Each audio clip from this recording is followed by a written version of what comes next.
శ్రీమాత్రే నమః.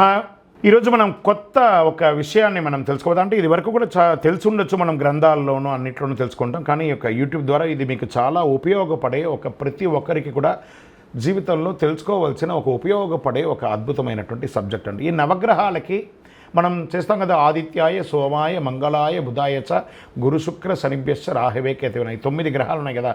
ఈ 9 గ్రహాలు ఎవరు, వాళ్ళ తల్లిదండ్రులు ఎవరు, వాళ్ళ నక్షత్రాలు ఏంటి, వాళ్ళ యొక్క రాశి ఏంటి, వాళ్ళ వర్ణం ఏంటి, వాళ్ళ వాహనం ఏంటి, వాళ్ళకి ఇచ్చే నైవేద్యం ఏంటి, వారికి అధిపతిగా ఉన్నటువంటి నక్షత్రాలు ఏంటి, వాటి గురించి మనము ఇప్పుడు తెలుసుకోబోతున్నాం.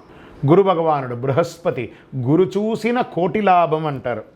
ఎంత అద్భుతం చూస్తారా, గురు చూసిన కోటి లాభం. అలాంటి గురు భగవానుడు ఎలాంటి వాడు, బృహస్పతి అని కూడా అంటారు ఆ గురువుని.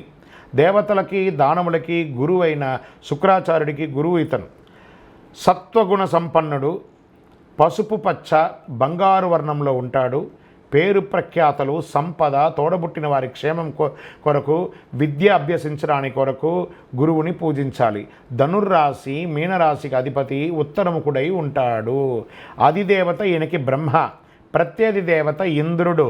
వర్ణం పసుపు, వాహనం గజరాజు, ధాన్యం శనగలు, పుష్పం మల్లెపూలు, వస్త్రం బంగారు రంగు వస్త్రం, జాతిరత్నం పుష్యరాగం.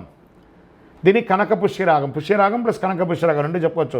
నైవేద్యం శనగలతో కూడిన అన్నం, లేదా ఈయనకి ఇష్టం ఏమంటే ఆ శనగలు 108 ఒక మాలలాగా గుచ్చి ఆయనకు వేస్తే అద్భుతంగా ఆయన అనుగ్రహం ఇస్తాడు. గురు చూసిన కోటి లాభం కాబట్టి విజయోస్తు.